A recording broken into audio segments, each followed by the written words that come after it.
Sir तो हमें बताइए नाड़ी एस्ट्रोलॉजी क्या होता है। देखो सर, नाड़ी एस्ट्रोलॉजी एक नाम है, जैसे ज्योतिष होता है। हम्म। अब नाड़ी का मतलब नस होता है अपने वैदिक एस्ट्रोलॉजी में, जिसमें डेट ऑफ बर्थ के हिसाब से देखा जाता है। पर बहुत रेयर वीडियोस मिलेंगे आपको जहां पर बात करी जा रही है जो ताड़पत्र, जिसे मैन्युस्क्रिप्ट भी बोलते हैं, हम्म। पाम लीफ भी बोलते हैं, ये ऋषि मुनियों ने लिखा है 2000 साल के भी पहले। अब एग्जैक्टली किसी को नहीं पता कब लिखा है। माता पार्वती भगवान शिव का आशीर्वाद लेके जो ऋषि मुनियों हैं हमारे, हम्म। 7 सप्त ऋषि, इनके अलावा कुछ 18 सिद्धर हैं, जिनमें से भोगर ऋषि भी आते हैं। इन सभी ने अपने त्रिकाल ध्यान से जो भी लोग इस दुनिया में पैदा होंगे, हम्म। इन सभी का भविष्य ताड़पत्रों में लिखा है, irrespective of their caste, religion, country they are living in. तो ये मतलब जितने भी ह्यूमन बींग हैं ये सबके लिए है। हाँ जी, ये सबके लिए है। क्या हो जाता है कई बार कि कोई लीफ डिस्ट्रॉय हो गई, नहीं मिल पा रही है, तो एक चांस होता है कि नहीं मिल पाती है। और कुछ ऐसा भी होता है कि किसी की डेस्टिनी है तो वो देख पाएंगे। बेसिकली इसमें आप ऐसे नहीं कह सकते कि आपको अगर भविष्य दिखाना है, अंगूठे का निशान दिया, लेडीज के लिए लेफ्ट, जेंट्स के लिए राइट, और भविष्य पता लग जाएगा।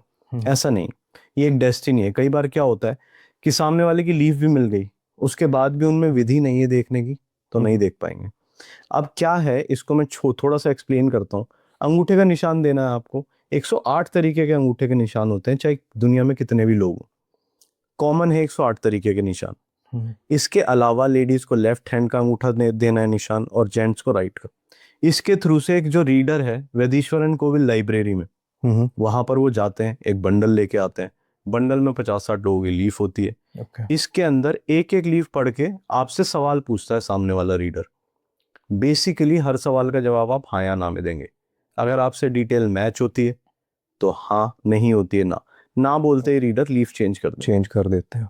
इसके अलावा आपकी जो डिटेल है एक ही लीफ के अंदर मैच होनी चाहिए। हम्म। आपका नाम, आपके माँ बाप का नाम भी हम्म। आएगा, अगर आप मैरिड है तो पत्नी पति का नाम आएगा उसमें। हम्म। किसी के बच्चे कितने हैं, उनके बहन भाई कितने हैं, इनकी संख्या आती है, इनका नाम नहीं आता। आपकी ओके। डेट ऑफ बर्थ, जिस टाइम पे आप पैदा हुए हैं, क्या सिचुएशन थी ग्रह नक्षत्र की, हम्म। सारी चीजें उसमें लिखी आती हैं। जैसे अपन एक पंडित के पास जाते हैं, डेट ऑफ हम्म। बर्थ और टाइम देते हैं, हम्म। तो वो सारी चीजें हम्म। निकालते हैं, राशि नक्षत्र क्या है, लग्न क्या है। हम्म। नाड़ी एस्ट्रोलॉजी में ये सारी चीजें होने के बावजूद आप डेट और टाइम निकाल देते हैं। तो ये कैसे पॉसिबल है कि एक लीफ में इतनी सारी डिटेल्स लिखी होती हैं जबकि वो तो छोटी सी होती है लीफ। देखो सर, जो ऋषि मुनियों ने जिन लोगों का भी भविष्य लिखा है ना, एक दो शब्द लिखे हैं, इस साल में आपके साथ ये होगा। ओके। फॉर एग्जाम्पल 42 की एज में उसमें लिखा है वारिस, हम्म। तो बेटा पैदा होगा। जी। 43 की एज में लिखा है तई, बेटी पैदा होगी। अब कई बार इस बारे में डिटेल ज्यादा होती है कि जो बेटा पैदा होगा किन किन चीजों के साथ होगा वो। फॉर एग्जाम्पल आपके लिए लक्की होगा, क्वालिटीज। या कोई दोष लेके आएगा। ओके। कभी कभार ऐसा भी लिखा होता है कौन से दिन पैदा होगा, ओके। तिथि भी। बहुत, हर लीफ अलग है। कुछ लोग बोलते हैं कि मरने का भी समय बता देते हैं इसमें, पर सबके में नहीं आता। ओके।